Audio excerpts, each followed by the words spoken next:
তীব্র দাবদাহ থেকে কিছুটা মুক্তি মিলেছে নগরবাসীর, অন্যদিকে ব্যাপক হারে বাড়ছে বজ্রপাত, সেই সাথে পাল্লা দিয়ে ঘটছে প্রাণহানি।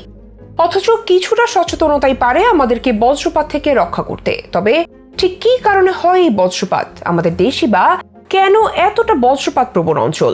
বজ্রপাত থেকে বাঁচতে কোন সব সতর্কতা অবলম্বন করতে হবে, সেই সব প্রশ্নের উত্তর জানাবো আজকের এই ভিডিওতে। গত বৃহস্পতিবার একদিন এই বজ্রপাতে সারা দেশে মৃত্যুবরণ করেছে 11 জন মানুষ। বিষয়টি প্রতিনিয়ত আশঙ্কাজনক অবস্থায় পৌঁছে যাচ্ছে। বিশেষ করে মে মাস জুড়ে হানা দিতে থাকে একের পর এক বজ্রপাত। জলীয় বাষ্প কণা উপরের দিকে ওঠার সময় বায়ু কণার সাথে সংঘর্ষের কারণে জলীয় বাষ্প কণা চার্জিত হয়। এরকম অসংখ্য চার্জিত বাষ্প কণা দিয়ে মেঘে চার্জের সৃষ্টি হয়। ঝড় বা অন্য সময় দুটি বিপরীতধর্মী চার্জিত মেঘ পরস্পরের সংস্পর্শে এলে বজ্রপাতের সৃষ্টি হয়। পৃথিবীতে প্রতি মিনিটে 80 লাখ বজ্রপাত সৃষ্টি হয়। উন্নত দেশগুলোতেও একসময় বজ্রপাতে বহু মানুষের মৃত্যু হতো, কিন্তু তারা বজ্র নিরোধক খুঁটি বা পোল স্থাপন করে মানুষকে সচেতন করার মধ্য দিয়ে ক্ষয়ক্ষতি কমিয়ে এনেছে। তবে তার আগে বৈজ্ঞানিক তথ্যভিত্তিক ব্যবস্থাপনা ও ঝুঁকিপূর্ণ এলাকা ভিত্তিক সচেতনতা সৃষ্টি করেছে উন্নত দেশগুলো। বিশেষজ্ঞরা বলছেন, দক্ষিণ এশিয়ার যে দেশগুলোর বজ্রপাতের প্রবণতা বেশি তার মধ্যে রয়েছে বাংলাদেশও। বজ্রপাত নিয়ে গবেষণা করা বাংলাদেশ কৃষি বিশ্ববিদ্যালয়ের পরিবেশ বিজ্ঞান বিভাগের অধ্যাপক ডক্টর এম.এ. ফারুক বলেছেন, বাংলাদেশে বজ্রপাতের মূল কারণ দেশটির ভৌগোলিক অবস্থান।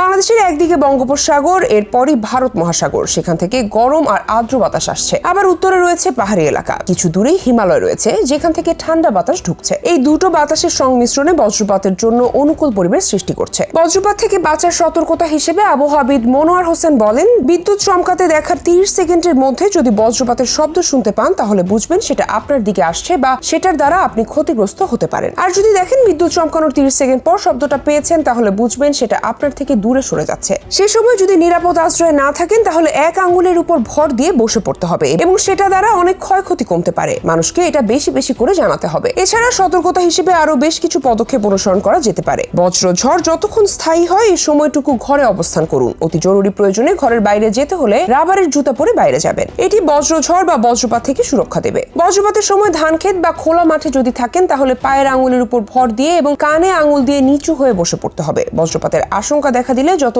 দ্রুত সম্ভব ভবন বা কংক্রিটের ছাউনির নিচে আশ্রয় নিতে হবে। ভবনের ছাদে বা উঁচু ভূমিতে যাওয়া উচিত হবে না। বজ্রপাতের সময় যে কোনো ধরনের খেলাধুলা থেকে শিশুকে বিরত রাখতে হবে। ঘরের ভেতরে অবস্থান করতে হবে। খালি জায়গায় যদি উঁচু গাছপালা, বৈদ্যুতিক খুঁটি, ধাতব পদার্থ বা মোবাইল টাওয়ার থাকে তার কাছাকাছি থাকবেন না। বজ্রপাতের সময় গাছের নিচে থাকা বিপজ্জনক। বজ্রপাতের সময় ছাউনিবিহীন নৌকায় মাছ ধরতে যাওয়া উচিত নয়। সমুদ্র বা নদীতে থাকলে মাছ ধরা বন্ধ রেখে নৌকার ছাউনির নিচে আশ্রয় নিতে হবে। যদি কেউ গাড়ির ভেতরে অবস্থান করেন তাহলে গাড়ির ধাতব অংশের সঙ্গে শরীরের সংযোগ রাখা যাবে না। বাড়ির ছাদ কিংবা উঁচু স্থানে অবস্থান করলে দ্রুত সেখান থেকে নেমে নিরাপদ স্থানে যেতে হবে। আকাশে ঘন কালো মেঘ দেখলেই সাবধান হতে হবে এবং বৃষ্টি শুরুর আগে নিরাপদ স্থানে আশ্রয় নিতে হবে। পানীয় যে কোনো ধাতব বস্তুর যেমন সিঁড়ি বা বারান্দার রেলিং, পানির কল ইত্যাদির সংস্পর্শ থেকে বিরত থাকতে হবে। বিদ্যুৎ পরিবাহী যে কোনো বস্তুর স্পর্শ থেকে দূরে থাকতে হবে। এ সময় পুকুর বা জলাশয়ে থাকা নিরাপদ নয়। বজ্রপাতে বাড়ির ইলেকট্রনিক্স জিনিসপত্রগুলো যেগুলোতে ইলেকট্রিক সংযোগ থাকে বা ডিশের সংযোগ বিচ্ছিন্ন করে রাখা ভালো। এগুলো বন্ধ থাকলেও স্পর্শ থেকে বিরত থাকতে হবে। বজ্রপাতে আহত ব্যক্তিদের চিকিৎসা বৈদ্যুতিক শকে আহত ব্যক্তিদের মতো শরীর থেকে দ্রুত বৈদ্যুতিক চার্জ অপসারণের কার্যকর ব্যবস্থা গ্রহণ করতে হবে। শরীরে মাসাজ করতে হবে। আহত ব্যক্তির